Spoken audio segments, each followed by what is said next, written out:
5, 4, 3, 2, 1, 0. All engine running. Liftoff. We have a liftoff. Hello and welcome, everyone, to Truth, Beer, and Podsequences. Yay. So this is the podcast. Yay, indeed. My voice is completely Yay, cracked indeed. trying to do that. Yay. So this is a podcast where my co-host and I listen and watch all the Cincinnati-based craft beer media from the previous week. We get together at a podcast host, and today we are... Not back. Not back. Yeah. Where are we, Julia? We are at New Ales. We are at New Up Ales. in Middletown. In Middletown. It's amazing. Thank you for being a gracious podcast host. Thanks for the invite up here. Yes, Yeah, no thank you. problem. Thank you for the invite. Thanks for enjoying the tap room. Absolutely. Now, hopefully there aren't too many consequences from the hosts of the other podcasts and craft beer media. This far into 2024, I've said it again, week after week, we are fine. Probably. So far, we're doing all right. Doing okay. Probably not doing it right if someone's not pissed off. I don't know. So we'll see. But everything's going very well. My name is Marco. I'm a taproom manager locally in the Cincinnati craft beer scene. Also brewed beer for several years. And if you've been listening for quite a while, you know the voice. It is the best co-host in Podcast Landia's voice. I'm Julia. I love to drink all the craft beer here in the Cincinnati area and beyond. And you wouldn't download a car, so why would you use someone else's intellectual property on your beer label? I mean, just why? Why? Yep. Yeah. Sure. Okay. Coming out hot. Coming out hot. Why not? Going out. Why not? Yeah. Just blazing. I'm like checking all our labels in my head. Right. I can't even argue with it. So we have guests, and we have guests. Yes. Yeah, you We all have guests. We all Yes, have guests. We all have guests. So let's go. Brew pug. First time guests introduce themselves. So we'll go around to my right, and as we said, we're at New Ales, and so please introduce yourself and what do you do, and what was your favorite donut? Well, I'm actually going to make her go first because we'll do it in The order. Ah, okay. Oh. in name orders. Name Okay. order. So you'll Okay. understand what new means. Yeah. Yeah. So new, I'm the N. I'm Nikki Hupel. I am one of the owners, and I am also run the social media, website, and event planning. Excellent. Donut? Donut, cinnamon squares from Central Pastry. Which those were in your anniversary beer this Yes, year. they Nice. are phenomenal. Okay. All right, who's the E in New Ales? I am the E, Elizabeth, but please call me Beth. Don't call me Elizabeth. I will probably not pay attention to you. Okay. I am one of the co-owners here with the other two. I host trivia. I help bug Wes about what kind of beers we should have. I help with distribution. So I kind of just fill in where I need and go from there. My favorite donut, I'm very boring. I like a plain old glazed Glazed. donut. Okay. Nothing wrong with that. And That's I all do right. want to say you have a bourbon podcast that you do. Did you want to shout I do. that out real fast? Sure, yeah. So every Monday night at 8 p.m., you can catch us live on YouTube with at Bourbon and Balls, BALLZ at the end. We talk about bourbon, we talk about sports, we talk about everything, insult each other, make each other laugh.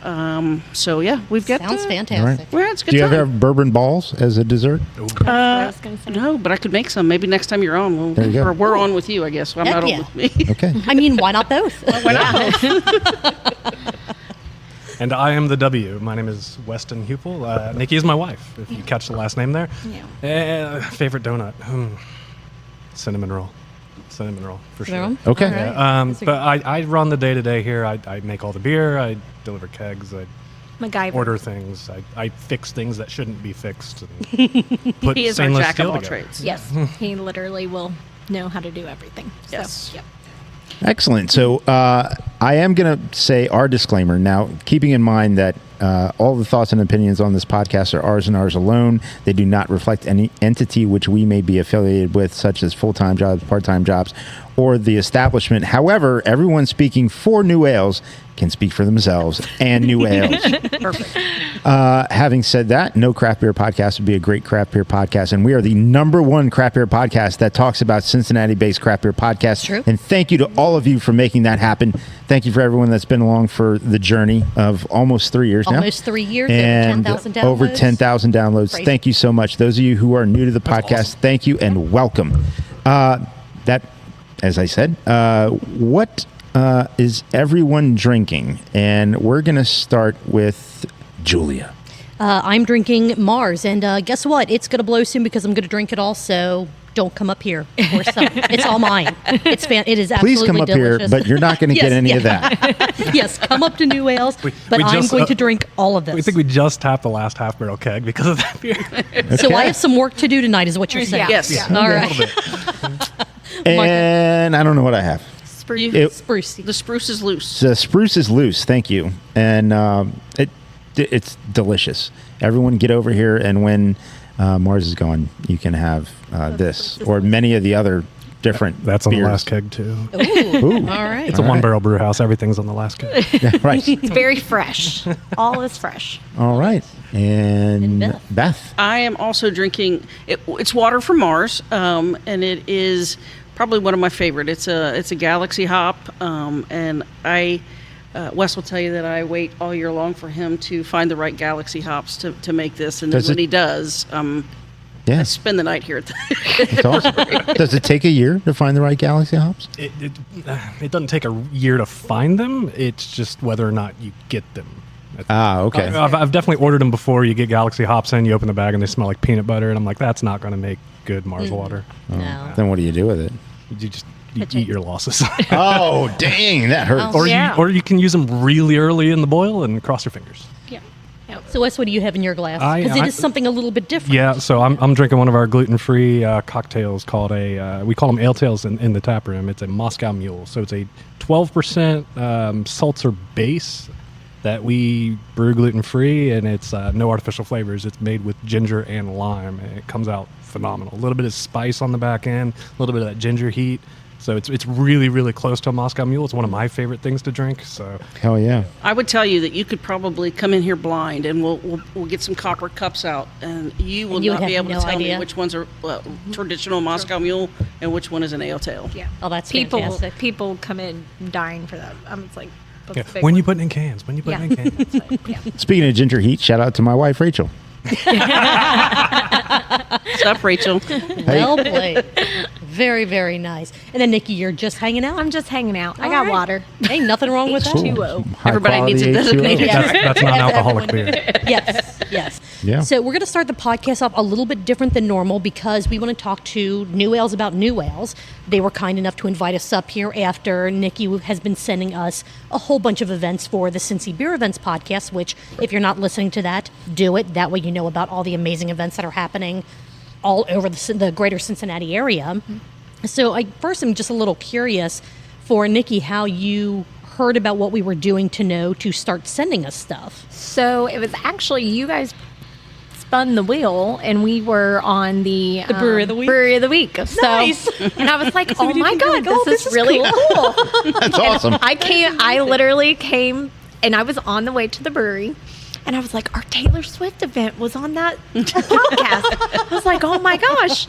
And so I came here and talked to them about it. And I was like, I'll reach out and, send Yeah. more stuff. So That's awesome. and I was like, okay, as long as you're okay with me sending stuff. Absolutely. I'll send stuff. Yeah. Because it is one of the people ask us a lot, how do you find the events? It's literally scrolling That would through be like a Facebook and lot. all that. So the Cincy Beer Events Facebook page, which we really just try to share events on it, I'll just go on there and just try to scroll through and see it. All we do are follow breweries and bottle shops, so places that we know have events.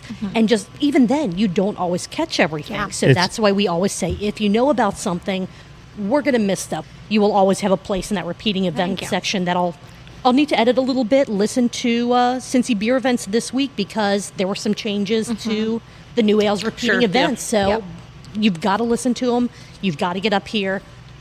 Yes. For more than just the amazing beer, the events all sound absolutely awesome. And like I said, if it didn't take me an hour to drive up here, I would be in here all the time. That would be a we have problem. a futon. There's a I futon. see, You yeah. can nap Crash and Just spend a weekend up here. It's like, hey, Yeah. I'm just Wes will lock the door. Just Yep. go ahead. We're going to be the next Brewdog Hotel in Middleton, that's right. Wow. so we can get people to stay here. I mean, Well, there's an Airbnb now at the old location. Yeah, if you want to Yeah, stay at yeah. the old brewery. I did walk Fibonacci from has there an Airbnb. to here today. That's another story. But Yeah. Uber. Yeah. Don't type in New Ales apparently on Uber. And I will Or tell you, just Untapped- double check keep the an eye on address. Yeah. Untapped also still, and they will tell you I've been beating my head against a brick wall trying to fix that. But if you're not on, I can't even remember what the original Foursquare. Foursquare. So Yeah. I'm like, okay, put the name and That's a name I password haven't in. heard in a long time. Long time. Well, because Right? originally that was where Untapped got their Yeah, addresses from. yeah. So Yeah, Get Apple, up here. Waze, Google, all the major ones were all the good. major ones we've been able to update. Facebook. There you go. And the web page. Yeah. will all have the Actual the address. Actual address. Nice, fantastic. Yeah. So, in addition to doing a ton of absolutely phenomenal events all the time, from trivia to bingo to the Pride events that you guys put on to participating in all the other local Middletown events, Yeah. what are you the most proud of as far as the things that you've been able to do, either at the new space or the old space or the new space that has tied into community? I think. Well, for Honestly, we're still open, which Yeah, sounds that's- bad. It sounds really bad, but for the area we're in, also true. I would hold my head high because we came into Middletown knowing it was going to be a challenge. We came into Middletown ready and eager to take on that challenge.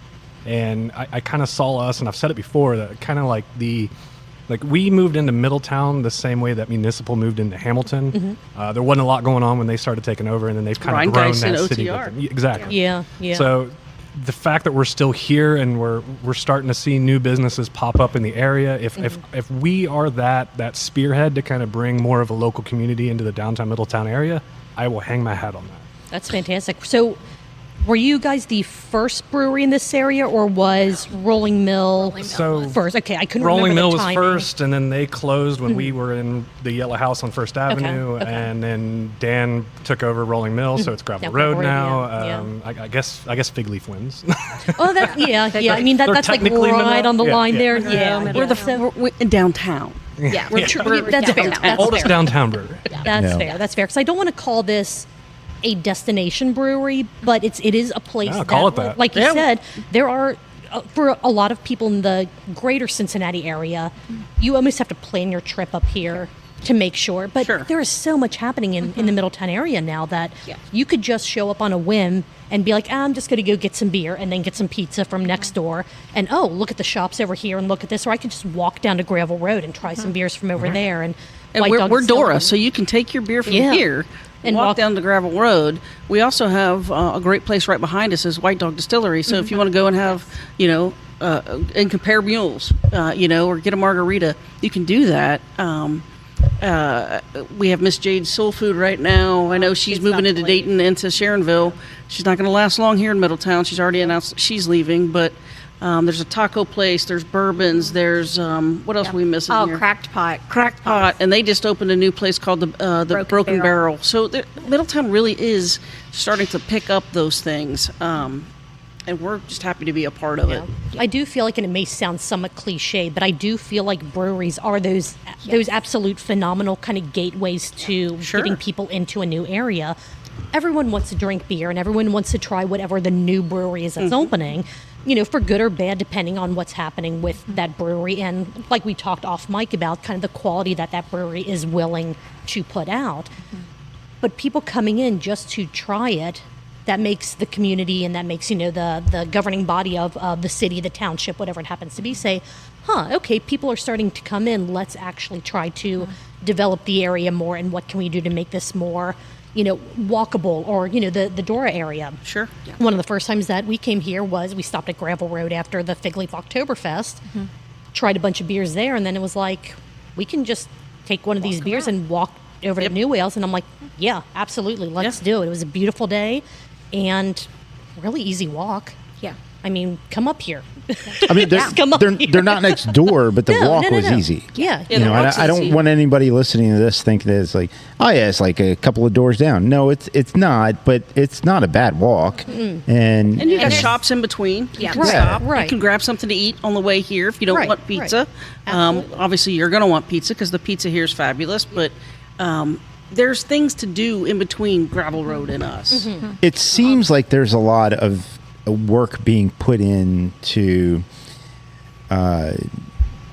bring attention to this area. Yes. Oh, absolutely. So, do you find that working with the local powers that be is the reason that that's happening, or is it somebody else or somewhere else I'm that gonna is say- bringing this attention? I'm going to say, I think the best answer for that is The the local business businesses. owners are very, very hand holding to each other. Yes. We Gotcha. promote each other like nothing I've seen before. Gotcha. So, We all any work given well. day, you're going to see Cracked Pot or Miss Jade's or Central Pastry on our and Gravel Road, And we all on share our each websites. other's Dunn's tires. Yes. I mean, So we support and promote each other more than anything. So I think that's where it comes from. yeah. Okay.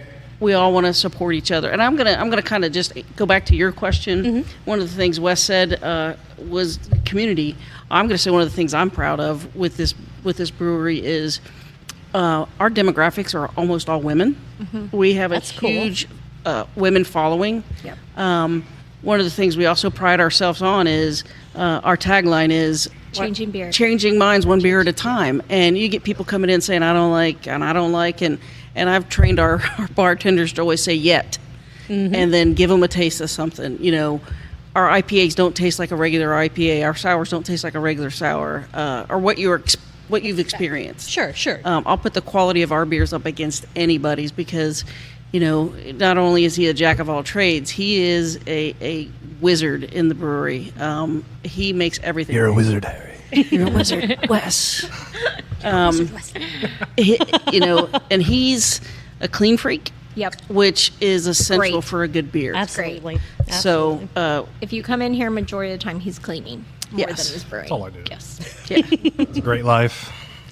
Everyone should become a brewer. Should learn how to clean. Well, it's like people say about the restaurant business. The dishwashers are the ones that make or break the Yeah. place. Because if you don't have clean dishes or if you don't have clean glasses, I don't even want to talk about you it. can't. Right, exactly. I mean, you I don't even can't want to do talk about anything it, else. Julie. So, I didn't get to tell you about my day to day. Oh no.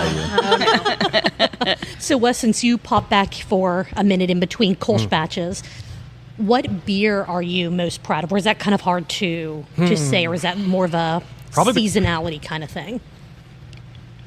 It's hard for me because every beer that I make, and I'm like, this beer's all right. Like everyone else seems to love. If I make a beer and I'm like, this is amazing, then people still like it, but not at the same level. That's why it's like our pumpkin beer is not my favorite beer. I drink a pint a year to make sure that it tastes the way it's supposed to, and then I'm like, I'm not touching that the rest of the season. Yeah. The Kolsch is the one I'm probably most proud of. We talked a little bit earlier about how difficult it is to brew. I think that is my mark. The same way, so we were attached to a wood-fired pizza place, and I've talked to the owner there a bunch of times. And if you go to a craft wood-fired pizza place, you always order the margarita pizza because that's going to show That's good, you yeah. exactly what that pizza place is made of. Sure. And I've kind of taken that same philosophy into breweries. I'm going to go get your light lager because it's hard to make. I Yeah, know it's hard to yeah. make. If your yeast is stressed out at all, it's going to taste off. So our Kolsch has been consistent to the point on which I'm not dumping batches, which awesome, it took yeah, a bit of time to get there, but we are.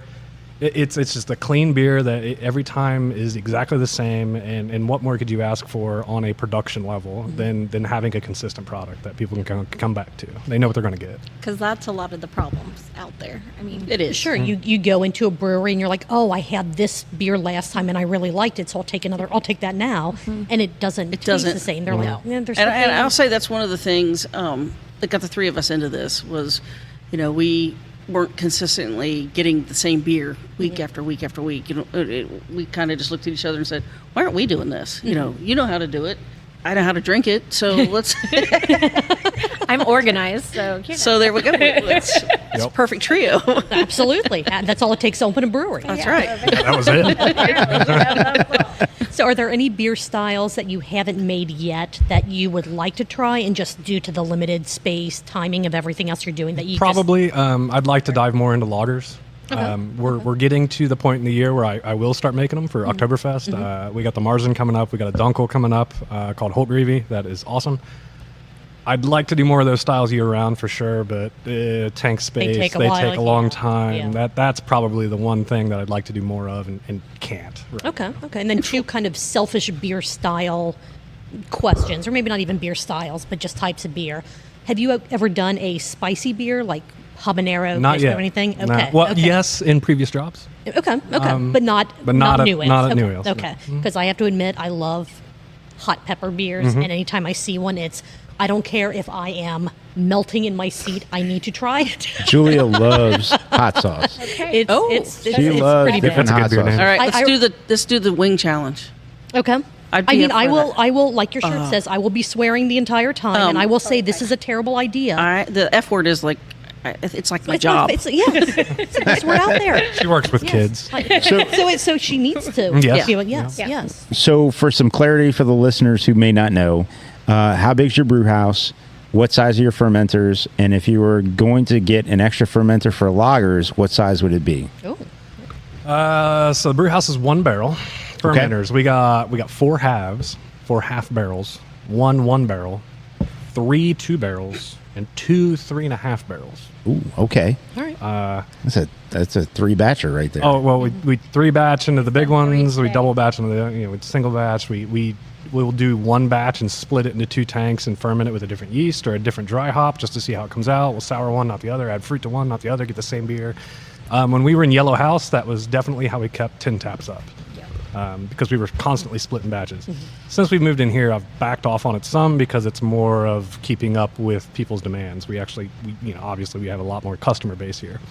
If I'm going to get another one, I'd probably go horizontal tanks if they're for lagers. Ooh. Oh, damn. Nice. So So we need more tanks. people to show Okay. up to New Wales to buy their beer to give them money so that they can get a horizontal tank. We also Amen. want a The loggers fooder, would- so There we go. you could help There me we with go. that. Jesus. Yes. we got 2 barrels sitting over there now that I just put beer in, and it's taken everything of me to not fit them with stainless steels and make a janky fooder. Yeah. I want a janky fooder. Because you, Yeah. Okay. you could definitely easily. Oh, I'd do it. You would do it in a Yeah. heartbeat. Yes. Yeah. You getting in there with some pediococcus, and I'm a biologist by trade. I was a microbiologist for 3 years, and there's plates in the fridge over there. Yep. I want to go pull yeast out of the air, and a fooder would allow us to do a lot of that weird sour stuff that's definitely on the radar, but back of the radar. their next dog's name is going to be Brettanomycin. Call them Brett for short. There you go. We do have porter and julep. Not that we're Nice. alcoholics or anything, but No, whatever. definitely not. Yeah. Definitely not. Yeah. So, speaking about everything you just said, and I don't see your previous life because you're still doing a lot of science by brewing. Right. This is something that we've kind of touched on here and there. Do you see brewing as a STEM career? Oh, absolutely. Good, Yeah, okay, no, okay, yeah, it's yeah. not even. You can take brewing completely out of it. If you're in beverages, it's a STEM career. STEM career? If you Okay. if you know about pumps, if you know about differential pressures, yeah. plate and frame heat exchangers, shell and tube heat exchangers, sheet filters, centrifuges, the amount of processing equipment that we use as brewers on a day-to-day basis And that you have to understand or have at least some. is yeah, 100% STEM. Nice.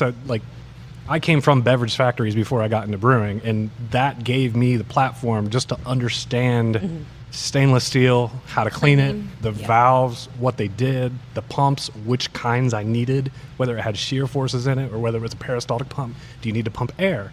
These are all questions that If you don't no understand one the thinks engineering about. side of things, or the Right. mechanical, right? Yeah. Exactly. And I know that when I've asked that to other people, they're like, I guess it could be. And I'm like, no, like to me, it 100% is, because without understanding either the science or the mechanics or even the math to know Yeah. how, like, the ratios. Oh, of the he has so many ingredients. conversion How in the things back world is there. it not a STEM? Oh, I'm weighing stuff out by the gram, Yeah. measuring stuff out by the milliliter. You just Yeah. asked him the best question. Yeah. I mean, He will Well, nerd I out. thought you were going to He's go. nerding out so I thought you bad. were going to go a different direction with it because brewing, I think, is more of an art.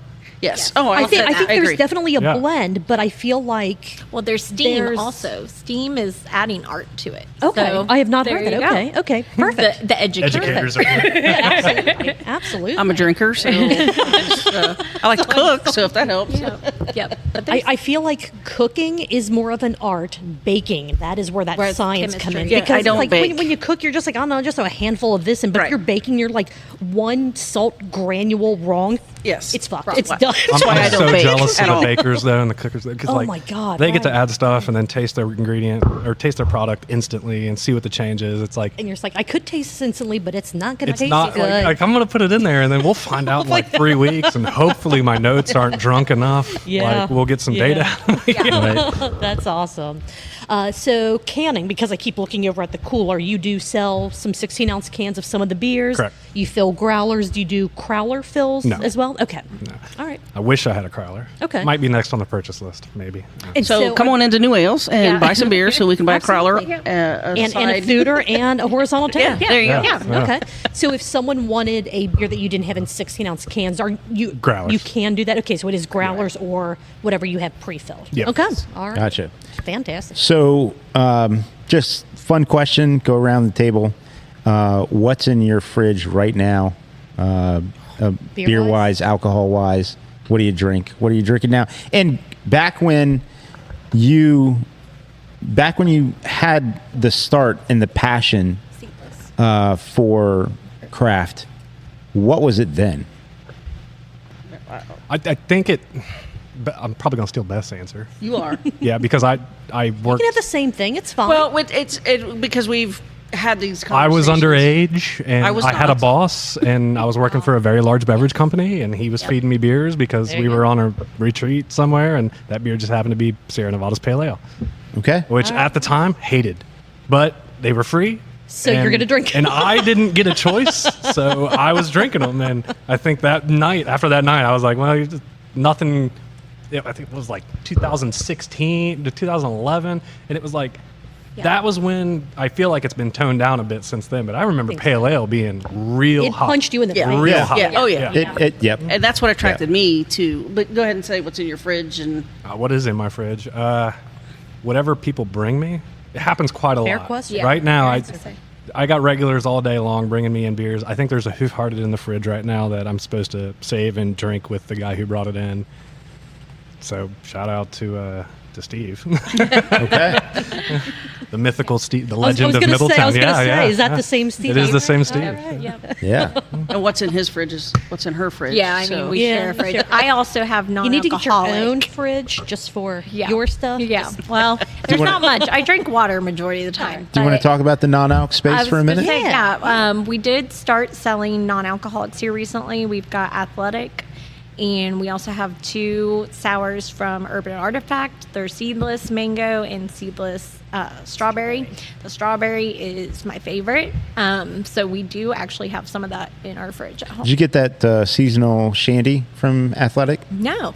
It's pretty tasty. Okay, I'll have to look at that. Yeah, I'm always looking for new. I'm like, it's hard to find good non-alcoholic beers. So yeah.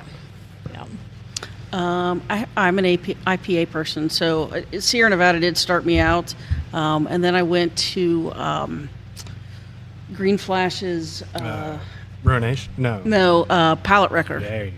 and that's kind of when I was like, okay, this is what beer's supposed to taste. So I went Yeah. from like Busch Light as old Milwaukee's best, and went from that to Sierra to Palette Wrecker, and I was like, okay. This is the lane that I'm meant to be in. Yes, Yeah, absolutely. I like West Coast. I like piney. I always say the mo bitter, more better. yeah. Clear. Yeah. Oh yeah. Oh yeah.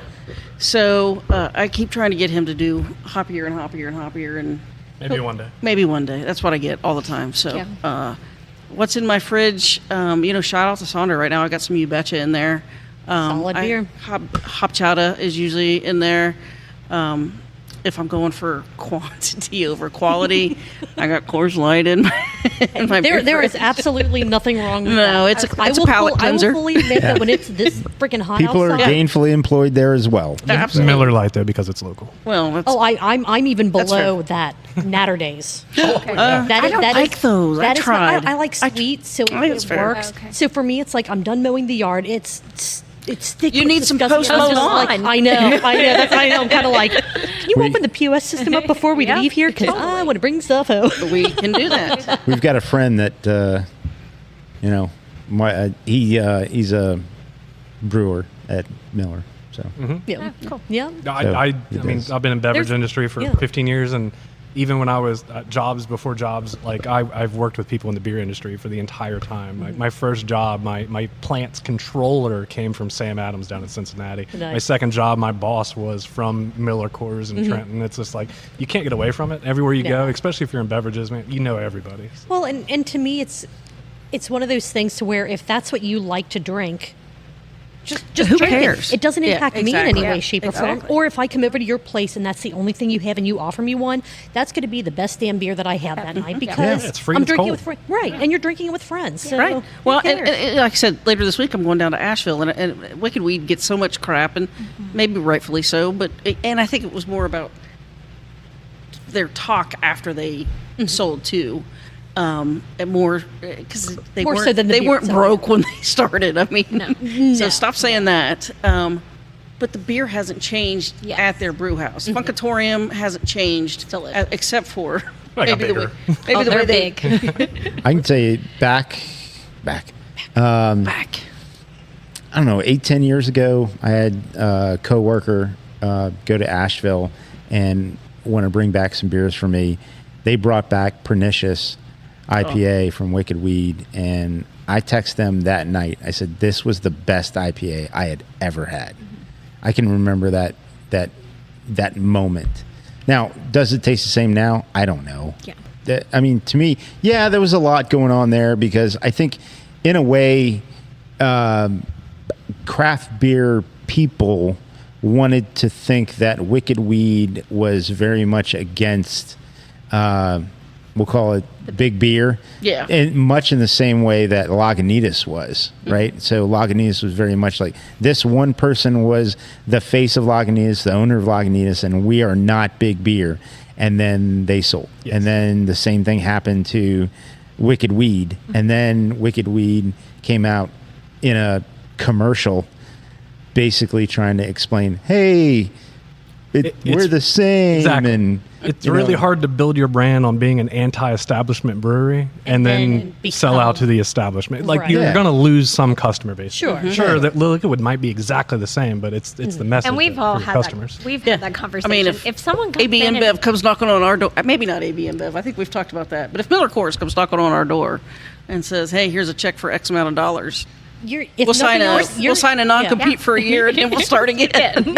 Yeah. If New Ales nothing else, 2.0. if you say that you wouldn't at least consider it, Of I course. think that you're Then you're not in course. business. You're not in just- business. Yeah, this isn't a backyard. We're having a good time. This is a business. And all of us want to retire someday. Yeah. Well, all of us want to get paid someday. Let's start there. wow, hey, yeah. for real though, So, right? but for people to say that they're not even going to entertain, they're fooling themselves. Yeah. Obviously, Yeah. look at Wicked Weed. Right. They entertained it. I mean, and, Sure, and sure. that's where that whole Boston we'll come beer? full circle. What about There's Boston a lot. beer? Yeah, Boston beer and the rumors going around there. Wait, no. what? New rumors? I mean, these are the same rumors that have been going. They're coming more to the forefront within the last month and a half about are they in talks to be acquired or to merge with like a cannabis distributor, that kind of thing. You know, there's always Yeah. been rumors about Heineken and like other Right. Well, and I know it was Heineken. like for what's the Georgia brewery that did Sweetwater? Sweetwater, yeah, yeah. they got bought up Yeah. by the Canadian. Yep, same right. thing. And So I feel like there have been in the last maybe 2-3 weeks we have seen 3 or 4 like other national podcasts talking about the rumors about the Sam Adams acquisition, merger, sell up, blah blah blah, and it's like now, when you they're first said it, was- my head went to Sequench and Dogfish, Dogfish, and I was like, yeah. oh, what is That's where I- really?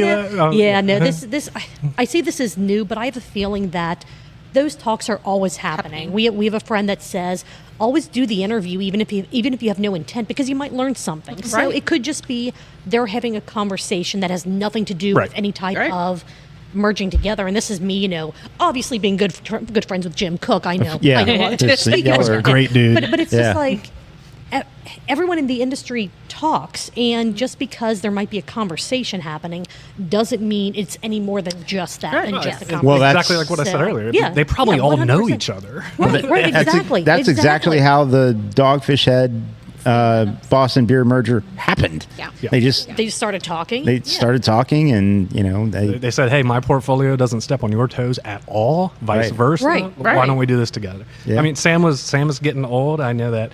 I had a friend of mine that used to be the quality manager there, and he was talking about how Sam still, to this day, will take a boat trip and by himself and sail through the Atlantic up to some island off the coast of Maine every year. And it's like, as he's getting older, they're "Sir, sending people to watch him. Right, like we're going to stay like a couple nautical miles Exactly. back, but we can't risk you I mean, accidentally falling that's over the side time. of the boat. You're worth too absolutely, much. absolutely. To kind of wrap up a little bit of the new ale specific portion of this, just because we still have 3 podcasts that we're going to talk about. Right. What is up and coming with new ale? Either new beers that you're working on, or you've already talked about some of the events, but maybe some of the bigger events that are happening fairly soon that you want to shout out. The typical gnarly gnome. What do people not know about new ales that you want people to know about new ales? I would say our hops in the hanger in Middletown. That's a big thing. It's a wonderful event. It's absolutely It is. amazing. It's like just mind blowing. The 2 first years time ago, I we went- had Red Bull Yeah. athletes flying planes through this. There's nowhere else you can find No. it. And the And weather has drinking always beer. worked out incredibly Yeah. every year, hasn't it? Yeah. I was And going to say, I there's don't think I food remember. trucks, all that kind of stuff. I mean, And I've great missed music. it the last 2 years. Yeah. I had a wedding, and then I was out of the country. Yeah. Yes. You need, were in to, you need to Ireland. reschedule No, I'm going to be stuff, man. I'm telling you. A wedding in Turkey. How do you reschedule Yeah, that? Just let them know. Whoever's getting married, just be like, hey, this doesn't work for me. I'm going to need you to move Yeah. some dates around. Well, I'm Hops sure in the they'll hanger, bro. understand. Yeah. Nice. Yeah. I'm here this year. Yeah. But hops in the hanger. I was gonna say our oh my god Becky release. Our pumpkin beer is just phenomenal. And then September we've got Oktoberfest on the 14th, and then we've got a Dog Day planned on the 21st. So yeah. We have our Beer Olympics. Beer Olympics Yes. is July 13th. So can you touch on that a little more? Like Yeah. how spread out across Middletown is that? Because you're like, Oh, it's just have a here. DD, have It's a, here. Okay, It's okay. just here. Okay. So we have 5 events. We're going to do beer pong, flip cup, cornhole, Dizzy Bat dizzy bat, and chugging. Chug. Yes. Yeah. Nice. Yeah. It's Your going to be a chug frat videos party. are Oh crazy. man. Thank you. On social. Holy cow. A lot of Like that. 5-gallon Okay, I'm buckets gonna- around. I'm going to read some Yeah. rules while, in the time it takes, Wes to chug this beer, and it's just like 2 seconds gone. It's like, And he's drinking a mini pitcher. It's not even a It's mug. not a- yeah. That was fun to film because she didn't know I was about to do that. Like she's like, she goes, goes, "Oh I'll give my you the God." head start. I'm like, you're like, oh. Yeah. So are all the spots for that filled up, and it's just come and watch the chaos? Yes. Awesome. So you Awesome. can come and watch it.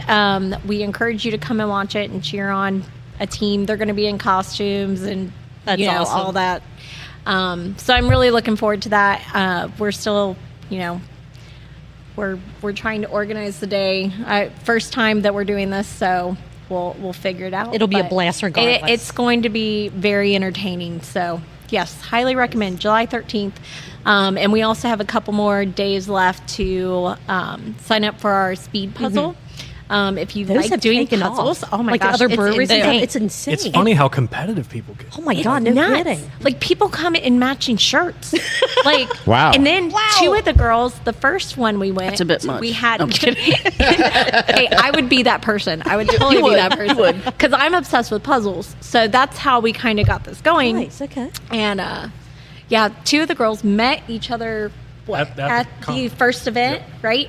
And then they were so good separately. So they're they were like- like, we're ditching our partners and we're gonna, and they got Sounds I like a think- good old-fashioned yeah, love story. Yeah. Wow. The first time the record You was got like Kevin 40 Durant something. and Yes. LeBron James and Yeah, they went from like 44 Steph Curry and minutes Kevin down to to Durant. like 23 or something like that. Something around that. It's like a 500-piece puzzle with two people. Have any of the losing teams flipped the table and just knocked the puzzle completely off? But we do have one of call our that a regulars. Judice. We have one of our regulars who they do it, but I end up helping them at the end. They 'cause try to it's- see by how many that beers point, they can it's drink. Nice. by like by 3 hours, I'm jumping in and kind of like, hey, I think this goes over there. But he says that we should require everyone to drink a beer before they get started. Ooh, so then it I puts like that. everybody on the same playing field. So I'm It's like, I like it, but at the same time, if you have a team that they don't drink, yeah. you don't want to force that. Yes, And then you have people, exactly. well, that's not fair. It's like, Yeah. well, so that means you have to have two separate competition. Competition. The The sober and the non. non-sober. Exactly. Yeah. Exactly. Like it. See? Yeah. Perfect. Perfect. Yep. So those have taken off. We've done. This will be our third one. We're gonna do a fourth one later in the year too. Oh, that's awesome. Yeah. That's awesome. So, holidays. You got July 4th coming up. You're open? Closed. You're closed. Okay. Okay. Thanksgiving? Closed. Christmas? But we're open Black Friday. Black Friday Black will Friday. be open, and Yeah. Wednesday we usually do like a big band and stuff Yeah. coming in, and Wednesday night. 20s music? Huh?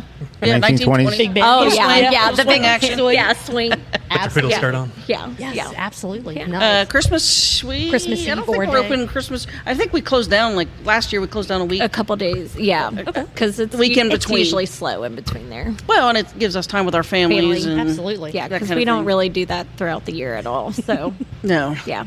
All right. So they get 3 or 4 days. Yep, that's Before all they it get. starts over again? That's it. Yeah. That's all they get. If they want to see us, they come here. It's got to be. Absolutely. Gotcha. Absolutely. Yep. Yeah, we've actually had my sister. So I grew up in Hocking Hills, and so my family's still down there. And they're going to do it again, I think, for the Becky release. Oh, okay. A couple of weeks ago, or no, it was in June last year. Yeah. So Yeah, when 'cause we it was opened, early when we actually, were I think it was open. right before we opened. My Yeah, sister it got might have been a a trial bus, run. a fun Oh, bus. God, And there was like 35 of them came up on the fun bus and spent several hours here just drinking and having a good time. And then I videotaped them coming in and outside. they were you could drinking hear, on the bus. Yeah, Oh you my could hear goodness. them coming down the street. Like I was videoing, and you could hear them screaming down the street. And I'm like, oh my god, Oh no. and like they all just piled in, and I'm like, it was a great day, but was I'm great. like, it was very chaotic. So they're going to be doing that again. I believe they're going to try to do it the Becky opening because they're all big pumpkin heads and Yeah. That's awesome. So is the live music indoors usually or outside? yes, indoors. Yes. Yeah, We we- actually we moved moved that this stuff whole around area. and Right here? yep. Oh, wow. Nice. Yeah. All right. Perfect. So Hearts on that's where Fire we gets set up. loud. Oh yeah. Yeah. Yeah. All right. Well, since Wes just sat down, what do you say we take a quick break, and then we will start jumping into the podcast portion of Truth Beer Bod. Sounds good. Cool. Sounds All right. good. Deal. We will be right back. We have made it Back. and we're down 2 people currently. Beth had to head off to do her bourbon podcast tonight. So That's cool. if you are free on a Monday night, check out Bourbon and Balls, BALLZ, on your podcatcher and on the YouTubes. Nice. Sounds absolutely amazing. It does. And then Nikki is doing some much needed paperwork, so we're stuck with Wes. I'm for mid now. boil, so you got me for like an hour. All right. That works. All right, let's talk about some podcasts, which is the whole reason that we're trying to do this show. Right. We have 3 to talk about. Okay. We have the Miami Valley Craft Beer Podcast at Fabled Brew Works. Yep. We have a more national podcast that Zach Hawley told us about, the Brewery Underground Podcast. They did a Cincinnati brewery trip where in 5 days they went to 16 breweries And 2 Reds games. and 2 Reds games and managed to cover all of that in an episode barely over an hour and 15 minutes. It would take us like 4 days to go. Right, exactly. My thought exactly. And then the last show that we're going to talk about is just a mini recap of Beards and Beards, or Beards and Beers, because both words sound exactly the same, where they talked a little bit about Narrow Path's Old Fashioned Lager, which is All probably right. one of my favorites. Exactly. Definitely Exactly. a good one. We're just going to go in the order of my notebook because That's of our fine. notebook. We share notes. We share notes. So They're exactly the same. Yeah. So Wes, I'm sure you've listened to all these shows. And Yeah. You are absolutely on top of it. Absolutely. Excellent. Perfect. So wow. Got to keep my finger on the pulse, you know? I know, absolutely. There you That's go. how you know what you need to do to keep your brewery successful, right? Yes. Yeah. I got to know what everyone else is doing. True that. The Miami Valley Craft Beer Podcast, Season 1, Episode 17 with Fabled Brew Works. I've heard of them. Blake made it down to Kentucky. This was the first time that he has been outside of the state of Ohio. Oh, Kentucky. Blake did a podcast here not too long ago. Yeah, back in April. I think. Yeah. So he's doing a fantastic job with his podcast. He talked to John Ewers and John Lawler of Fabled. Oh, just a couple of Johns cutting it A up. whole bunch of Johns, exactly. It was the John Show. There were some interesting stories about how the different Johns got into craft beer. One was via Jungle Jim's Pint Nights, Okay, and the other was via Party Source's Beer Singles selection. that's right. Which, what better way to get into craft beer than just going, Just sure. picking up singles. Exactly. Just Right. picking up a bunch of singles, and you end up loving craft beer because of it. I do know for me, sometimes all you need to see is the label, and you go, "Ooh, I'm going to try that one." I mean, labels half the advertising. It's true as long as you're using your own art. Yeah. Or, Wow.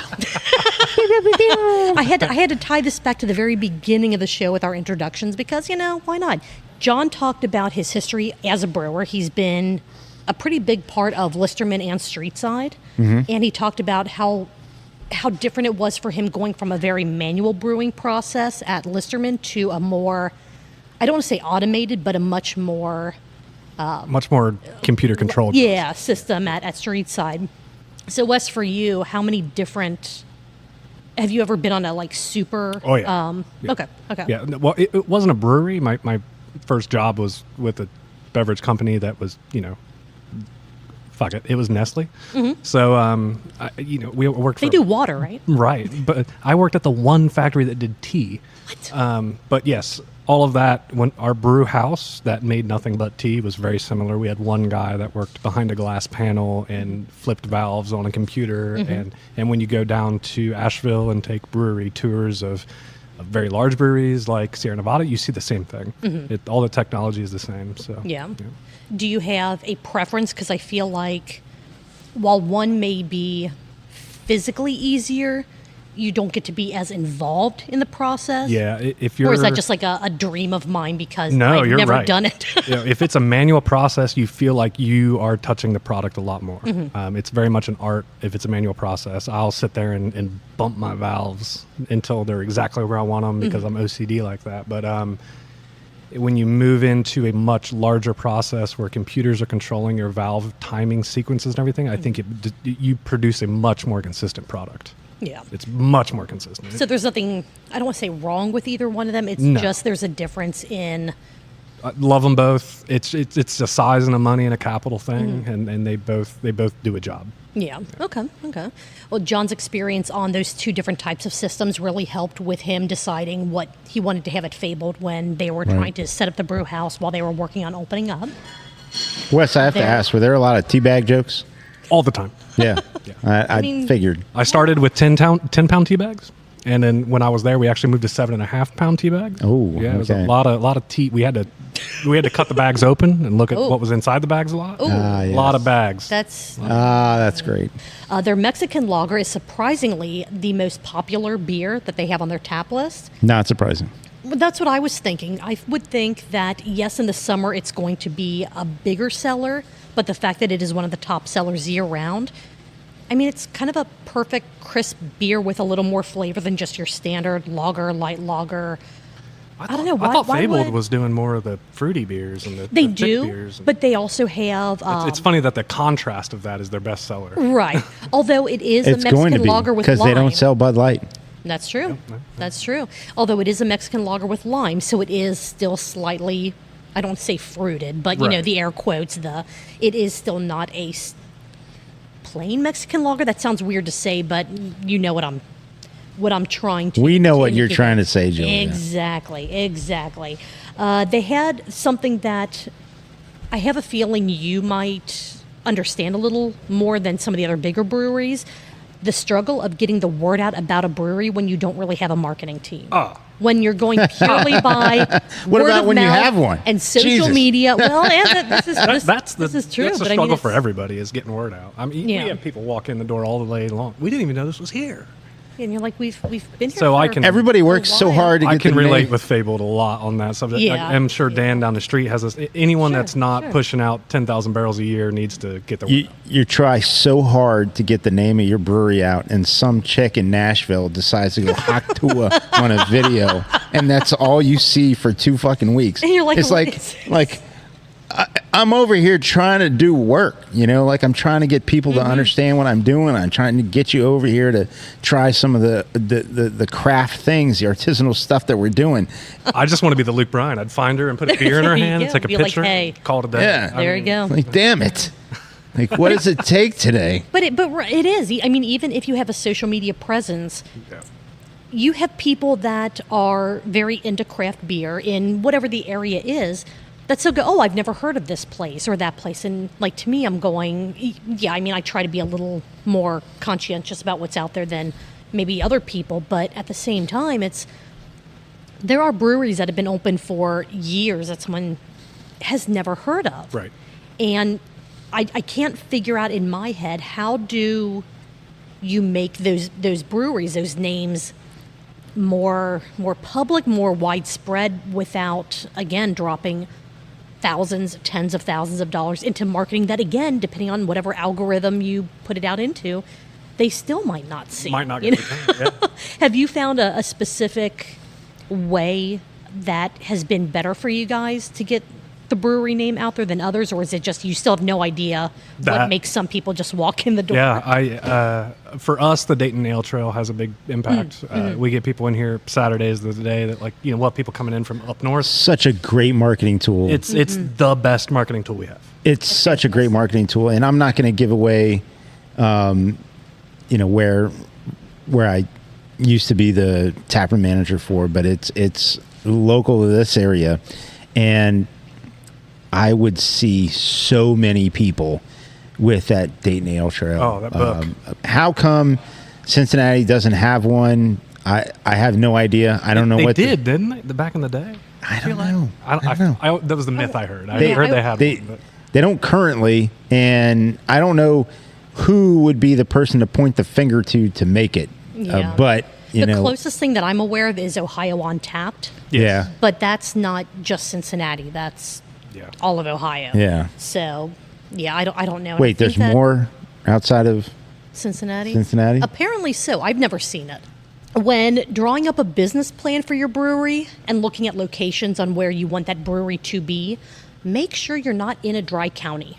It's That a good is one idea. of the key things. You know that what? Good tip. The Fabled Good tip. Brewworks team learned Good tip. when they were touring facilities, going, man, this place would be fantastic. They found the perfect building, everything. It even already had floor drains in it, and then they found out it was in a dry county and went, oh, Kentucky's rough for that. For those of us who listen to Bruce Guy's Happy Hour, that happened in Asheville, right? yeah, Like the first brewery or brew pub in Asheville.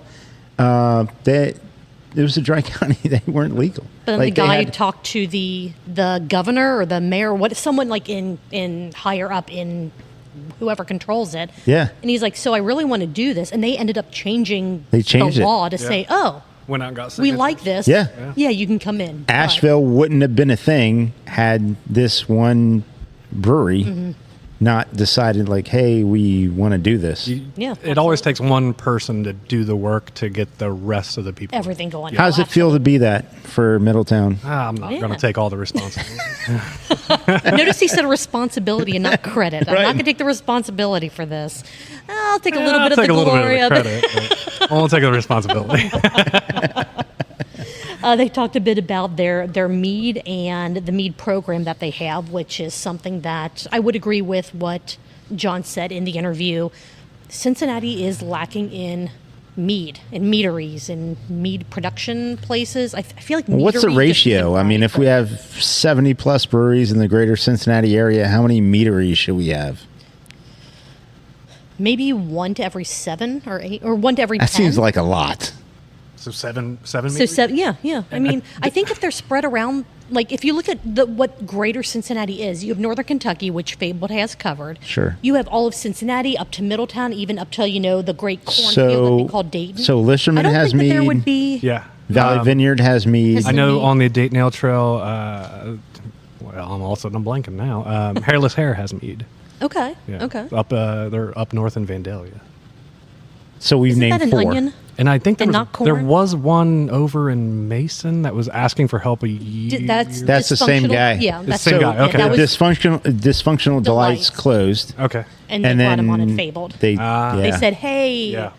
really sad about what happened there, Yeah. but would you like to come with us and do mead?" I completely agree with them, though. It's fantastic Because I've heard the same thing about cider. yeah. Sure. Where is it? Where can I go get it? Northwood Cider Company. Ice cream sours and how they differ from milkshake IPAs. One uses an ice cream base and one uses just lactose, which I feel like there's probably lactose in the ice cream base. So Yes. I would imagine. slightly one of the same. One's a sour, one's not. Do you guys do any milkshake IPAs here, or have you? I've done milkshake IPAs. okay. I've also put a bunch of ice cream in a beer. Nice. Which I think is Beer what they're floats? talking about. They actually have the 'Cause I ice missed- cream sours that they're making use. The example that they use in the podcast was the powdered blue base that like Kings Island uses for their blue ice cream. Okay. So it's an actual like the ice cream powder. Yeah. Powdered. Whatever. That sounds a So lot like it's- lactose. Right. Sounds right. a lot like lactose. Yeah. There are probably some differences. Maybe the ice cream base already has the other sweeteners and other flavorings, blah blah blah, where lactose is literally just Right. the lactose. Milk sugar. Right, exactly. Without the flavoring. Exactly. Yeah.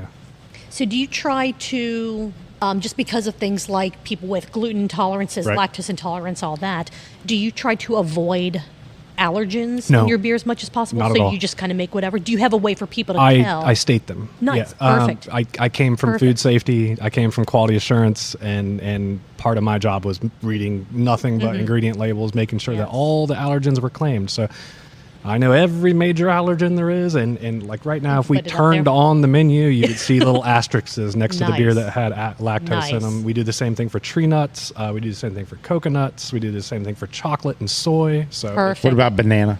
no, not banana. Is Okay. that a major allergen? Just I don't think it's a major allergen, but some people. Just- It's a major Some people we get know a a guy. Yeah, I Right. know named- some people are allergic to strawberries. I don't Right. We know a guy named Brian. Oh, At least allegedly a guy. Fuck Brian. Yeah. Fuck Brian. How about that? But there, are, and we've said this on plenty of our shows. We don't care what goes The into food a science guy. He's like, banana? Is that a thing? Like, no, fuck him.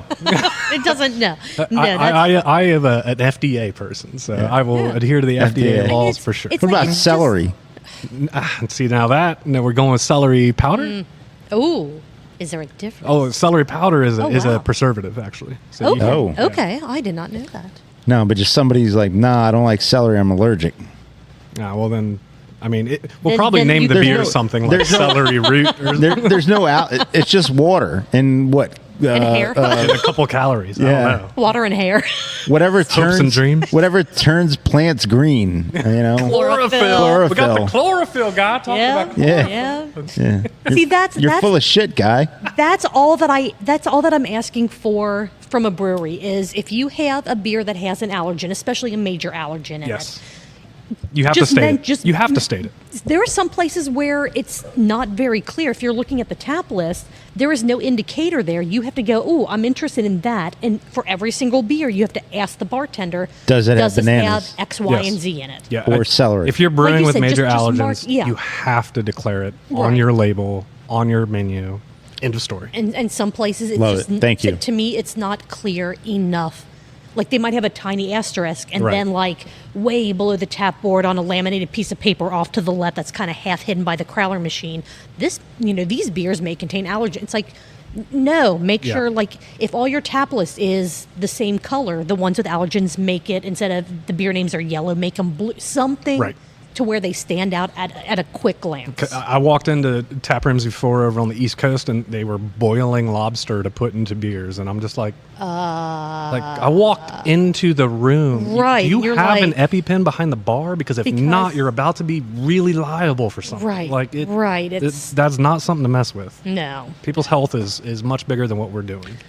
They moved from that into beer names and how they picked the names of their beers, and that led to a beer that they called Optimus Prime. That's a great name. To which Blake said, "Oh my God, I love Transformers." So I had a I love Transformers count for this episode because it was repeated. He said it so more than once. It wasn't, I'll be honest, it wasn't an obnoxious amount of times, but it made me giggle. So I'm like, okay, Blake, this one's for I'm you. picturing Blake saying it. Yeah. Like, oh man, I love Transformers. And I'm like, okay, this is cool. I like this. I have a count for this episode because most of our counts for our SIP game are based off of video, which they don't have. Right. So anytime I'm listening to a podcast and there's something repeated often enough that I'm going, okay, this will be fun, I'm going for it. Let's go. So Blake, no hard feelings for this one. They have some fun names for all of their beers. They're all kind of fantasy based. You guys have amazing names for your beers. Some of them are very easy to figure out. Post Mow Lawn is absolutely brilliant. Some people get it, some people... OMG, Becky. So how did that one come about? I think that one was Beth. Okay, okay. She might have had a dream. Not sure. But, okay. It's funny now because that was one of the first beers we made, and then it took off, and our bartender now loves Post Malone. So she went to Bonnaroo like 2 weeks ago. We were giving her labels to try and get him to sign. That's like, so cool. On the off chance she saw him somewhere, I was like, because he's going to love Just because. that. Oh, yeah, absolutely. He'd So, be like, dude, this is awesome. This is great. Beer names are probably the biggest way to sell beer currently. I would agree. You see, like I said earlier, you see a label, a name, something that you're going, oh, this isn't just, beer. If I can make someone giggle at the name, they're probably going to get it They're again, probably gonna buy or it. at least remember it. Exactly. Oh, I'm sure Fabled is doing the exact same thing. Yeah, this isn't a style that I like, but man, I know you really like this, and they have the beer called, the Alphabet Mafia. Yeah. It's like someone is going to buy a beer purely because of that name, which is something that they touched on. Harry Potter was a big one. They said, we have people that come in and they're like, I don't even like the style, but because of the name, I have to buy it. Have you guys seen similar? A little bit with Still Not As Bitter As Your Ex. We'll have people in line and they'll just start giggling. Okay, I gotta know. Hey, Steve! It's always fucking Steve. You gotta get this beer. You won't believe it. His ex is a and then Steve. It's always Steve. Well, different Steve. It kind of always has to be. It's always Steve. It always has to be Steve. You're not gonna believe it. Look, this is her Instagram. Look at this. 4. Oh my goodness. You won't believe number 4. We gotta get a growler to go. We gotta give it to her. Gotta do this. I don't know why everyone has an accent all of a sudden. But Right, exactly. Where did that even come from? Middletown's coming out of me. It's not Middletown, Kentucky. It's not Middletown, Arizona. Well, so there's Hamiltucky. What's Middletucky? What in the world would this be? Yes. Yeah. When AK Steel opened up back in the day, we had a train station here. We moved everyone up from Eastern Kentucky in order to work at the steel mill. Yes. And then Fair. family came from that. So everyone around here is usually a descendant of Eastern Kentucky, whether they like it or not. Gotcha. All right. Good deal. My history lesson. I like it. That's great. I like it. You get fact and fiction on this podcast. It is the listener's job to figure out which is which. I was going to say, you got to figure it out for yourself. They gave their thoughts on having their own festival or special days for some of their things, like the example was Demogorgon Day for barrel-aged stouts. Will Fabled ever try to do a big day, a big weekend for some of their beers? Interesting answer that they gave. I don't want to give it away. I want you guys to listen to Miami Valley Craft Beer Podcast to find out what they said. You guys have, I don't want to call it a festival, but I feel like the Oh My God Becky release is kind of a festival special day in and of itself. It's turning into one. I think when we first started doing it, it was just, hey, we're going to release this beer. And then it was, hey, we're going to release this beer and we got donuts. And then now it's, hey, we're going to release this beer and it's on a Saturday and it's, 10 hours long and we're going to bring in a band and we have donuts. And every year it gets bigger and bigger. So next year you're going to have pumpkin chucking maybe, as part of it too. That would be fun. Yes, off the roof. Just mini trebuchet, so it's not going like a mile. Or off the roof. Hey, who can hit gravel road? Oh, I like Whoever can hit gravel road gets like a 12-pack of We have OMG a Becky, something drone like taking that. it over the gravel road. You get the right trebuchet, man. You can launch those things. You could definitely get it to him. Dan will be on the roof, and he'll be the one that calls you to have your name on the pumpkin, so that Whoever gets we can make closest this happen. wins. Exactly. But that's how streets these have to be clear. festivals turn into big events. Is it starts out small and it grows and it grows and what is this? Fables? They're 2 years old. 1 year. They're on their second. Well, they're on their second. So I mean, just wait, because the market Or- will dictate them to do something cool, and then they'll start Oh, doing something. absolutely. Last note that I had on this episode, before I get to the I Like Transformers count, Okay. keep an eye on their social media for Charlie Day, featuring none other than the actor Charlie Day. Okay. Yes. That's great. It is a legit thing that they brought up, and again, check out the episode to find out exactly what that means. But it sounds fantastic. Sounds great. Yeah. So, Marco, before the count for this episode, do you have any other notes, or Wes, do you have any other notes or commentary on Fabled Brew Works or the Miami Valley Craft Beer Podcast? I need to go to Fable. I haven't been there yet. Oh, really? I haven't Okay. been there yet either. No. It's a fantastic We'll take a place. trip together. Yeah, Let's go. Yeah. It's gorgeous. I love it. I've heard the architecture and the inside and the tap room is really cool. Yes, and the plans they have to expand their tap room and how they're going to decorate it, which again is covered in the podcast. It's going to be phenomenal, even better than it already is. So, That's great. all right, the I Love Transformers count Yay. for this episode. It was said a grand total of 3 times, Okay. but it was That's in what I quick thought. succession, so it was one of those. Oh, he's saying it. So I went back and re-listened Bah. to make sure that I had the counts correct. That's how dedicated I am. Wes, as you're laughing. That's how dedicated I am to these counts. That is 3 countables per our drinking game. That is 6 ounces of liquid that you have to imbibe in, which is 0.375 ounces in this hour-long episode. So pretty Okay. doable. Pretty doable. Very doable. I'm going to do it right now. Need a refill. That's true. Yeah. All right, I'm going to keep on talking because we're already an hour and a half into this, and I don't want to be editing a 3-hour-long episode. Beers and Beards, episode 154, where they talked about Traveler Whiskey and Narrow Path's Old Fashioned. As is usual, they don't do a whole lot of conversation about the beers that they're drinking. It's more of little touch points. So this is going to be just a super quick recap. About 20 minutes and 41 seconds in, they bring up Narrow Path's beer. It was a can that David had. He opened it up and he said, I can smell this cocktail or this beer inspired by a cocktail, even without pouring it into a glass. It is the old-fashioned Vienna Amber Lager, which Marco and I have had a couple of the iterations of this. It is probably one of my favorite Narrow Path beers. Absolutely spectacular. Gary doesn't believe that it can taste like an actual old-fashioned cocktail, to which I have to say, David just needs to get Gary a can, and Gary can experience it for himself because it really is absolutely wonderful. Let's see, they finished up the Narrow Path talk about 25 minutes in. So you get about 4 or 5 minutes of a conversation about that. And they switched to what David drank while he was on his vacation. And David also talked about doing the Street Side Beer Mile. So you can listen to this episode and find out, did he throw up or did he not?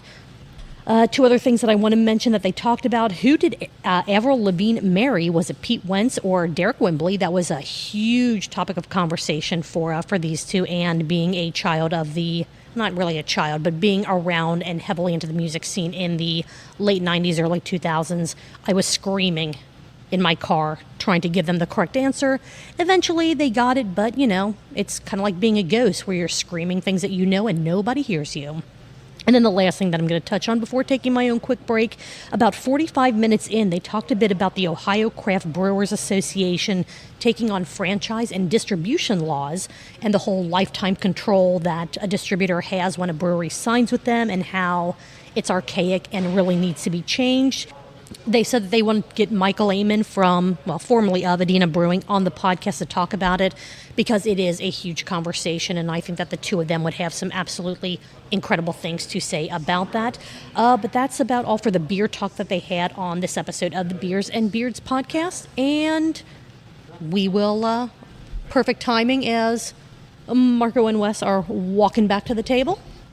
Welcome back, gentlemen. Back. Thank you. Back. All right. So, do you guys have any other comments on the Beers and Beards podcast recap?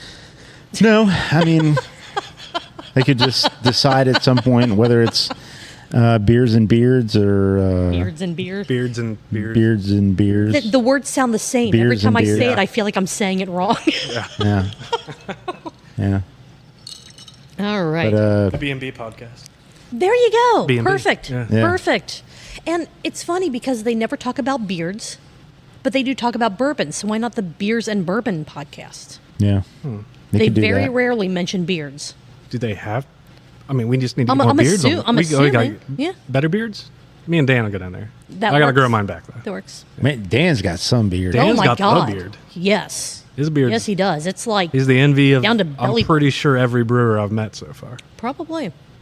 Probably. I don't know. Mark from Common, Yeah, that's Oh, yeah, true. Mark- He does Mark's have got a pretty good stellar beard. beard. Pretty good Yeah. beard. Yeah.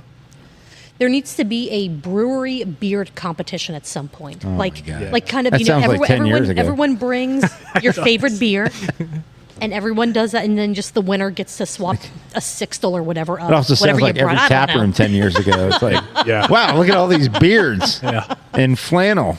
It's Holy shit. all right. Last show that we're going to talk about is the Brewery Underground podcast, episode 26, Cincinnati Trip 2024 recap.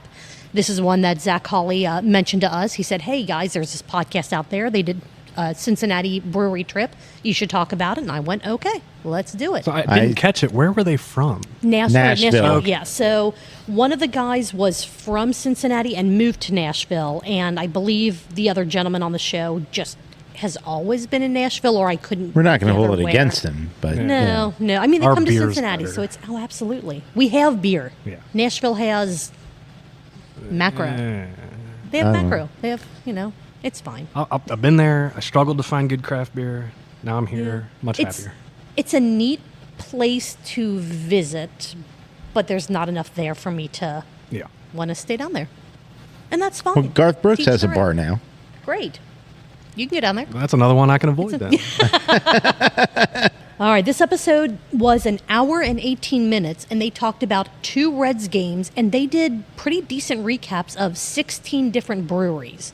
Or, well, one of them wasn't really a brewery, it was more of a tap room, but it was still on there, so we'll kind of see how this went.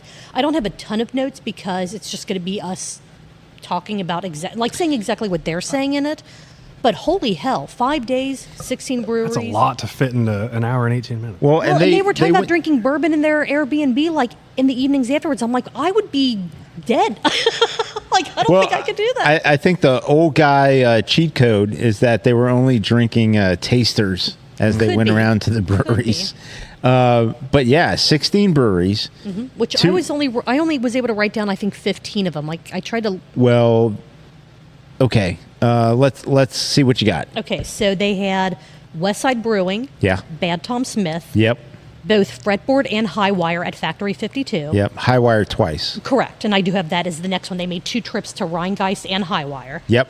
The Yard House, which is not a brewery. Not a brewery. But they had it in their list because big tap list. Can't believe got they a lot of didn't beers. go to Moorline, even Right. though they went It was to They were the two right Yard House. blocks there. away. Yeah. Mount Carmel Brewing, Yep. Good choice. Streetside, Braxton Covington, Yep. Rheingeist, Sonder, MPH, Listerman, Urban Artifact, Humble Monk, and 16 Lots Southern Outpost. No Mad Tree. No Mad Tree. And I don't know if they were just trying to hit up some places that they haven't been before because Yeah. No. they tried to make this an annual Well, they went to pilgrimage. Urban. But they went Yeah, to Urban. right. They No. went to Humble, which is tiny, but I mean, it's right across. Well, it was They- right across from Urban.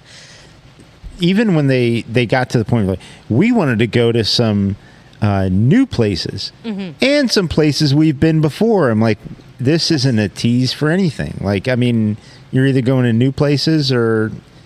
But anyway, so they did go. What's interesting is that out of towners, Right. like they got jacked up. Like one of the guys, was it Steve or Steve? Sure. Steve or the other Steve? Yes. All the Steves. He's like, we need to go. I know where we're gonna go. I know where we're gonna have a hamburger. He's like, we're going to 16 Lots Southern Outpost. I'm like, good Cool. for you. Yeah. Cool. Like, and what I didn't know is that they already had a connection with. You call them the owners, and like, well, that has to be Dell, right? Right. Like you're going to go to 16 Lot Southern Outpost, and they talked about the view and all this, and that's great. That's wonderful, and I think that's great that people from outside the city, when they're coming to the Cincinnati, greater Cincinnati area, if they're not going to come all the way up to Middletown, Which they should. Which they should. I was going to say, if they were in Sonder, they should have went to the OG 16 lots. Right. They should have. One of my Well, favorites. and that's what I was thinking, because they said, "Oh, we went to 16 lots and did it, and it was great." So I thought they were Right. up in Mason, and then they went, "Man, I'm really glad that they were able to stay around in Northern Kentucky." And I went, "Oh, they're talking about Southern." But the thing is, their Airbnb, it sounded like was somewhere near Oakley. Yeah, just talking about how long it was taking them to get to certain places. Right. And then they said that they had some trouble on their previous trip the year before getting to places north. So they didn't want to go further than Sonder. And I'm like, I've Ubered. You're already north. I've Right. Ubered plenty. Unless you're in Westchester, and then even still, Even then, you're not. Yeah, I've Ubered it's- plenty back and forth. It's fine. You don't have a problem going a little more north than Sonder. Right. But they went to Sonder. They spent a good time at Sonder. They had feelings about a couple of the beers there. Yeah, I thought that they did a really good job of every single place that they mentioned. They talked about both the kind of aesthetic of the space. They talked about some of the beers that they had there, kind of for some of them why they chose to go there. Either, man, we've been here before, we had that connection to people at the brewery. So they covered, all things considered, a ton of stuff for each brewery and still did. managed to keep it under 2 hours, which is something we have yet to It's awesome. Can't do. figure out. We can't figure it out. The other thing is too is that for us locals, if we're playing the hits, they hit a few of those. Yeah, yeah. But going to Bad Tom, MPH, and even to a degree, 16 Lot Southern Outpost, it's like, I mean, that's. I could think of better places. Mm-hmm. Well, I can think of other places that come like right off the top of my head. But Okay, so let's do that. So say that Darkness. I'm not saying say that better, distance I'm and just driving, saying right, other. Sure. Or Say that- Darkness wasn't on there. Yeah, Darkness yeah. should have been on there. darkness. So distance and getting to and from traffic, whatever, none of that's an issue. You can just be at these places. Your three that you would throw out. So darkness is one. Yeah, What would be your other two that you would say? us. I think if Absolutely, you need to yeah. come to Middletown. Oh, agreed. Yeah.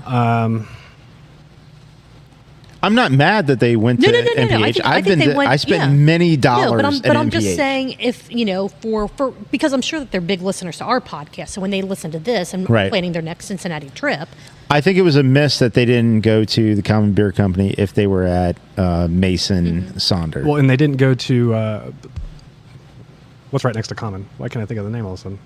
Won all the awards.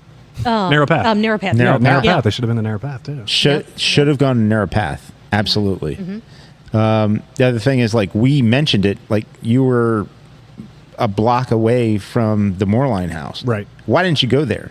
Even if you didn't eat, you could have crossed it off as a brewery. You went Sure. to the Yard House. Right. You went Right, to you were like Isn't right the there. tap room Yeah. with old beer on tap. Yeah. And Yes. they went to Highwire twice. Uh, But it's because that's not a Cincinnati brewery. but they're from Yeah. Nashville, and Highwire has a space in Nashville. So Right. to Familiarity, them, it yes. felt comfortable. What Sure, was the? sure. Did they go to Voodoo? Nope. Nope. They didn't mention it at least. Nope. Well, good for them. So you've said Narrow Path, Darkness. What is your third? That Us. should be on there. And Absolutely. yours. That's right. Yeah. I apologize. So Marco, what about I would say Your Common Narrow Path and Moorline. you? Okay. I'm going to say Fibonacci. Oh yeah. Should have gone to Fibonacci for sure. Fibonacci, absolutely. I'm going to say Fabled, just because of the Sounds good. crazy diverse awesomeness. Wait a that's minute. there. They did go. Did they go to? Is that the one that I didn't write down? They did go to Fabled. You're right, because they mentioned something about the space. Yep, they did go to Okay, Fabled. so I guess I have to cross gotta that pick a off new my one. list. Yep. So Fibonacci, I'm going to say they also need to go to. What's the name of that little Italian place? Bocce. Yeah. Yes, inside Bocce. Bocce inside there, which I still need to get to. But I need to get to there. I've been in distance, but they were closed. I've been to Gilligan's and they were closed. Because yeah. Wyoming shuts down at 9. Yeah, it does. Yeah. And I'm going to throw out the Glendale House. Ooh. Just because that's just a nice, cozy, Close to home little for me. spot. Like, Oh man, yeah. if someone from out of town comes and goes to that brewery, like, can you imagine the impact that they come away with? It feels like hell. like Like, Cincinnati. Yes. Yeah. Yes. Like, It is. because you go into downtown, you get all the German architecture. You go into houses and bars that are only like 200 square feet. Yeah. Yeah. And that feels like the German heritage Cincinnati beer. It feels like walking into like a family gathering. It's already too crowded. Everyone's already just standing around in the kitchen. There are more people in the kitchen, which is where the bar is how I'm like in my head putting their space. Right. There are more people in the kitchen, i.e. at the bar, than there really should be. It's a little crowded, but man, you feel like you're home. You feel like you're part of that. So that's I feel like I want to make sure that I make this clear. There were no wrong answers. But for out-of-towners to come in and for us to see out-of-towners come in, the recommendations we would have given, some of them they hit, others they didn't. I mean, yeah. But they come every year. Mm-hmm. Yeah. And it's important to mention that at the very end of this podcast, the reason that this trip, by the way, they take this trip every year to come and take in some baseball games and go to different breweries, is because one of the hosts of the podcast lost his brother. Mm-hmm, correct. And this is in commemoration of his brother. And so they're going to come back and they have the opportunity to go to places that they haven't been to. And maybe, just maybe, we have given them some ideas, some suggestions. I want to let that podcast know that we're podcast friends. I don't want to infringe in any way on this sort of special commemoration. However, when you come to Cincinnati, if we can have a beer Absolutely. as Truth Beer and Consequences, Yeah. I'd love it. Yeah, and as oh, come on up, email me. Yeah, absolutely. I'd welcome that definitely. There's a lot more to Cincinnati to see. I feel like that was an amazing road trip. Oh, absolutely. And the amount of time that they spent here to get all of that in, that's phenomenal. That's 3 to 4 breweries a day. So that's a lot of, if nothing else, travel time. But me being me is, and I'm going to look around and hold my hands with my other brewers and say, like, you missed a lot. Oh, absolutely. Absolutely. I mean, and hopefully Cincinnati, they know that. It's just one of those. I'm sure you could say that about any brewery or any city. If I'm going to go to Philadelphia and spend, we went to Pittsburgh a couple months ago, and I hit a couple breweries. Although I will say, I didn't see them all though, right? I will say Hitchhiker. No, see, I didn't go to Hitchhiker. I absolutely love that place. It is the only reason to go to Pittsburgh, in my opinion. I did go to Voodoo. Well, I won't judge it too harshly. It was close. I haven't been to Voodoo yet here, so it's whatever. I haven't been to either Voodoo space yet here. Yeah. I went to the one in Pittsburgh, so I feel like I got the same experience. Probably. Last note that I had, they managed to check in 91 new beers. Hell yeah. Over the course of their 5-day trip. So hell yeah. That sounds like a beer festival. That sounds phenomenal. That's when Untapped starts saying, hey, are you okay? I don't use it. Do you want us to call us an Uber? Right. Do you need like, oxygen? Are you doing a tasting? Are you, which on one hand I appreciate, but on the other hand I'm going, do they really think someone can do this and still be coherent enough to be checking stuff? So, I mean, we'll go around the table. Okay. I'll go last. Yes. How do you interact personally, not as a brewery or not as a brewer, professionally? How do you interact personally with Untapped? Starting with the W in New Wales. So I love to use it. I've used it way before I was ever in the industry. I treat it as like playing cards.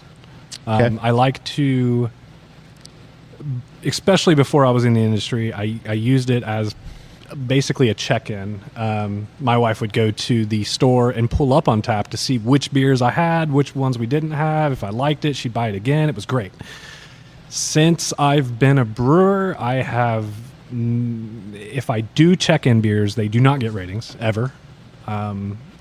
But I do rely on it still. I have caught quality issues on my own products via Untapped. I love to pay attention to it. I will get on there, That's search good. up new ales, and just scroll through people and checking in beers, and I'll be like, occasionally you do have to filter out a lot. You get the people that's like, I drank this New England IPA, I don't like New England IPAs, I'm giving it 1 star. Whatever. Cool. Right, yeah, But yeah. occasionally I will find someone that's just like, this had a little bit of diacetyl in it. And I'll come in the next day and be like, holy shit, like, Yeah. pour a little bit, and I'm like, they're right. Like, Yeah. get this off tap. It has its positive values for me, for sure. Okay. I guess that's it. All right. Yeah. All right. Nikki, do you have any thoughts on Untapped, Untapped? using it either personally or professionally? I haven't drank in a while. I haven't been able to do it, but Do you at least like scroll through it sometimes to see Yes. like new ale stuff on? yeah. Okay, well, I will tell you, when we first started, it was like, I'm high anxiety. Like, I am the Same, anxiety bro. for the team. Yeah, like I am. Yeah, he's the laid back one. Beth is in the middle, and then I am like over So you in cover the the field. entire spectrum. Yeah. Yeah. So when we first started, I was constantly checking, and I was like, oh my God, someone had a negative thing to say. And it's like 1 out of like 100 comments. Mm-hmm. And he's like, it's anybody can do this. Like, anybody Right. can try this. And I'm also, I did that also when I was first using Untapped, when I was able to drink. And I would try an IPA and I'd rate it really low. But now knowing, I'm like, well, it's because I don't like IPAs. IPAs, right. I'm like, there's a difference. So Right. It's kind of it's a subjective type of thing. You can't Right. take it for. And I think for the negative reviews, if the comments that they're putting are just, I don't like this beer, and they don't give you anything constructive about it, like why they don't like it, Yeah.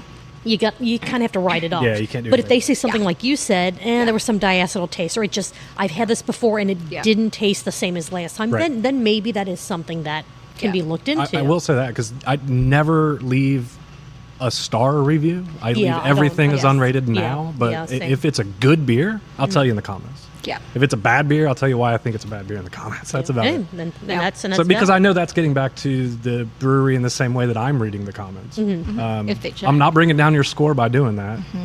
True. If I got a bad can, I don't want to hurt you because I got a bad can, but I want to let you know. So I feel like if you're doing a 1 star, if you have a negative comment about it, if you think it's because there's something wrong with that beer, express that. And maybe it's something, I don't understand all the ins and outs of all the different styles. So it Well, could just be that that's- I don't understand it, Right. but don't just say it's bad. Yeah.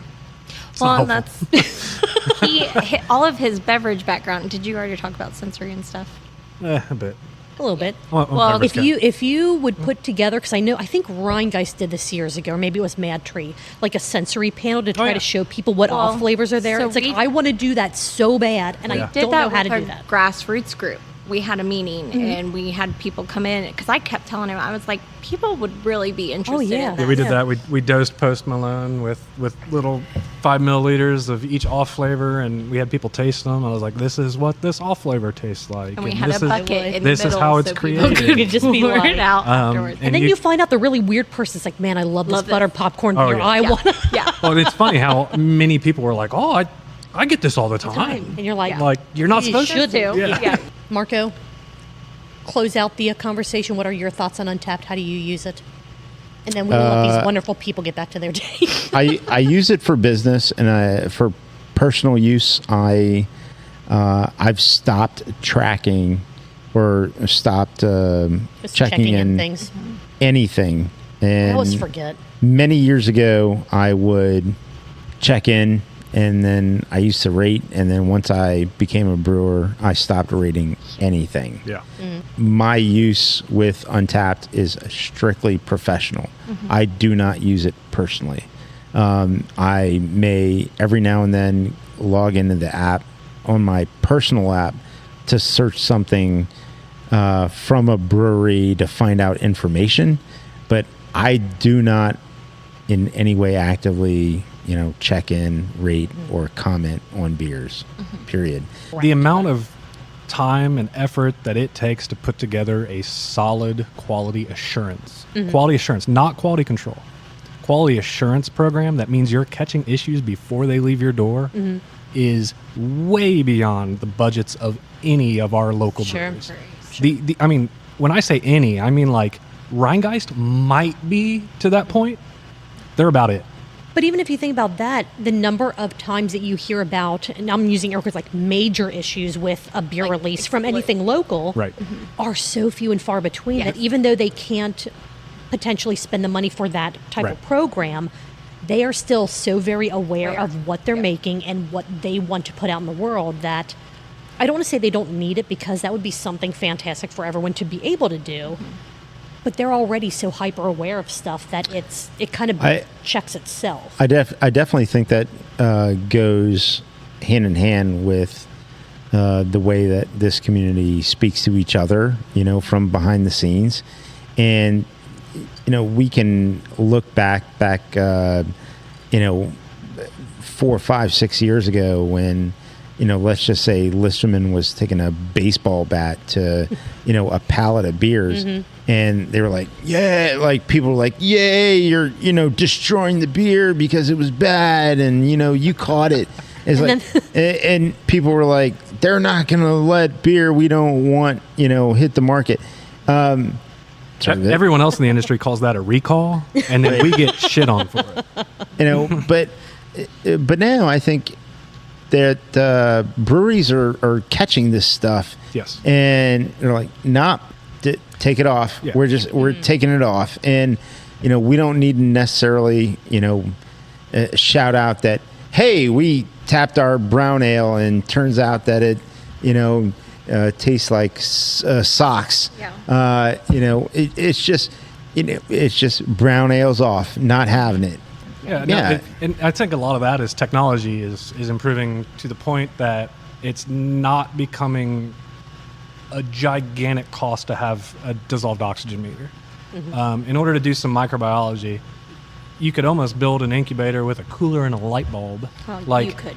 Well, I could, but I think that speaks to the quality assurance program. 20 years ago, that wouldn't have happened. True. 20 years ago, there was nobody that could buy an oxygen meter for less than $50,000.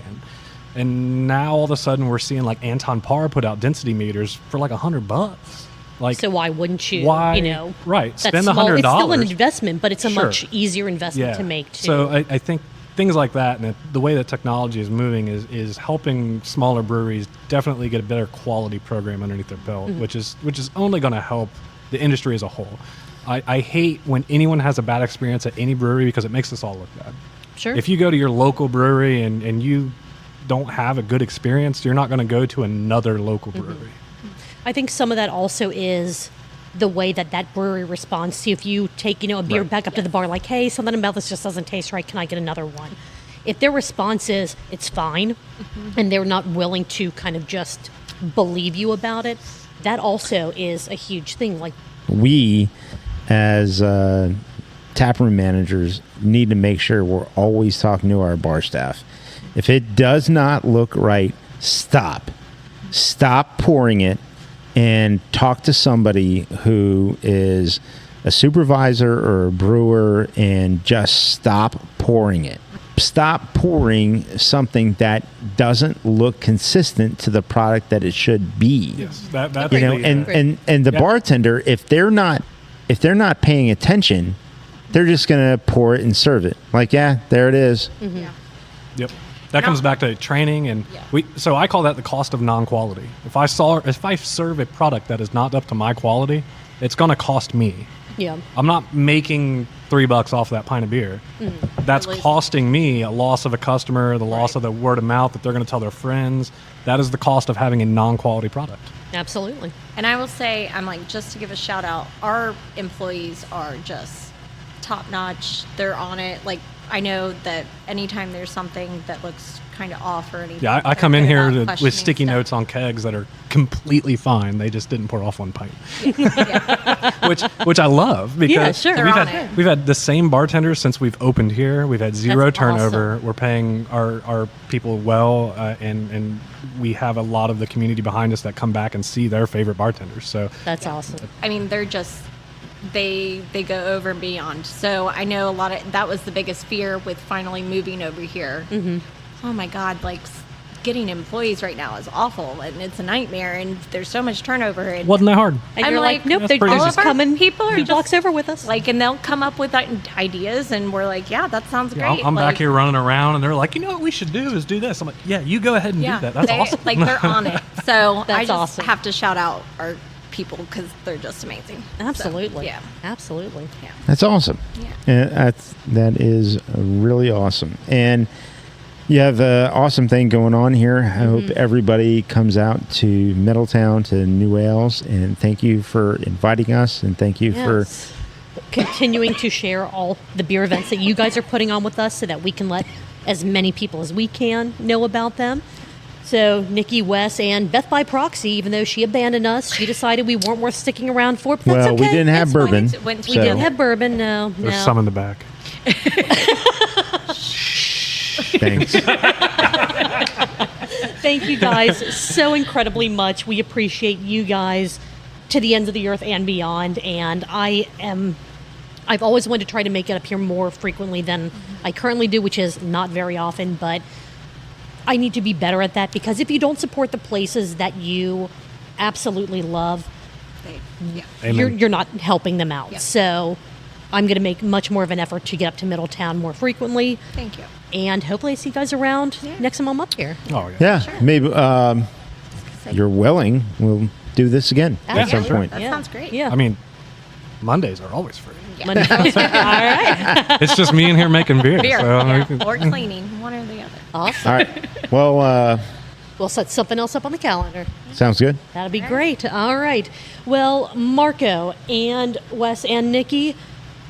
Well, actually, I need to do the entire closing, not just Let's go. not just the outro. Yep. If you like what we've done tonight, just tell your friends, your family, your dog walker, anyone and everyone about this.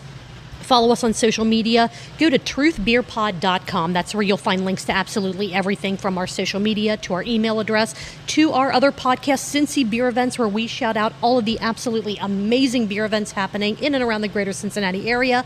And it's where you can sign up to become a Patreon subscriber, where you will get unedited episodes of the chaos that we put out there. I cut out the silences when we take our breaks, but for the most part, everything else stays in. So public-facing episodes, you might get an hour for this episode. Patreon might get 2 hours. You never know. It just You depends never on, know. on how things go when I am editing. With that, Marco, Wes, Nikki, what are you guys going to be doing next week?